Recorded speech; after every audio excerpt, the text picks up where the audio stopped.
we don't want to go through a lot of the games like Syracuse, but there's stuff that we can bring from that.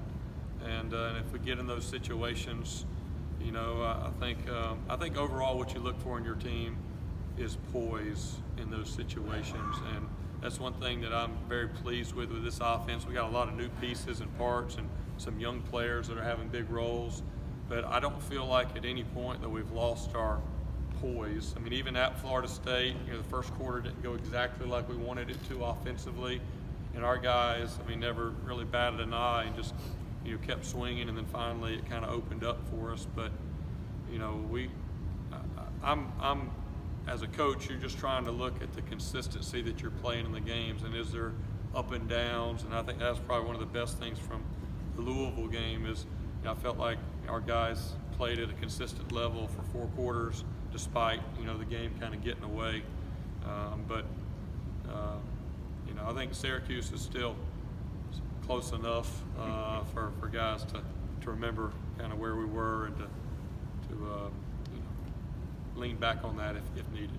Boston College will probably never finish in the top 15 or 20 in recruiting rankings. You guys probably don't go head to head with them. What allows them to go out and find guys like A.J. Dillon and then be able to take these players and go out and compete on a high level? I think that really good teams and good programs know who they are and they recruit to that. And I think that's exactly what Boston College has done. They know their identity. They're not going to go sign any players on offense and defense if they're not, number one, if they're not a physical player and have a physical presence and have that mindset and love football. Because it's just like, myself being here now for a few years, and you've seen a lot of guys come through, but it really looks like the same guys. They're just recruiting. They just replace them, with other guys. And I hope people would say that about us, that even though we've been here for a few years, we replace guys with very similar type people because we know who we are, we know what we need to be successful, and that's what they've done. And I think just the mindset that they have and the consistency that they play at, and it was year in and year out, what you're going to get with them. And there's not been many just easy games where you just go out there and they just give you a lot of easy plays. You have to earn everything you get from them. What's it been like coaching Will, and I guess what's that dynamic like with how have you seen him handle against his dad? Yeah, Will is awesome, and one of my favorite pictures I tweeted, I think Clemson Football tweeted it out, and I tweeted it out today, was watching DK standing up there celebrating whenever Will scored. And to me, that was an awesome picture because here's DK, a freshman, 4 or 5 star coming in.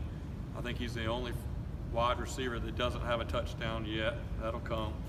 And here he is celebrating, Will getting his first touchdown.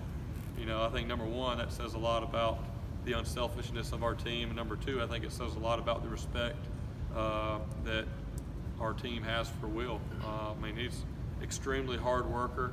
He probably stays out here later than any wide receiver that I have, him and Amari. I sometimes have to tell them just to call it a tie and go in because they have study hall. They want to see who can be last out here running routes and doing that type of stuff. But I don't, we don't have an asterisk next to Will's name because of what his last name is. He's respected on our team because the way that he goes about his business. He takes notes in meetings, and he works for his opportunities that he's been given. And I think it was awesome. 2 weeks ago, he kind of had that chance for a touchdown catch, against Florida State. Kind of went the other way, and so to be able to come back this week and get in there was really special. And our guys, players can recognize when guys earn opportunities, and Will's earned everything that he's gotten up to this point.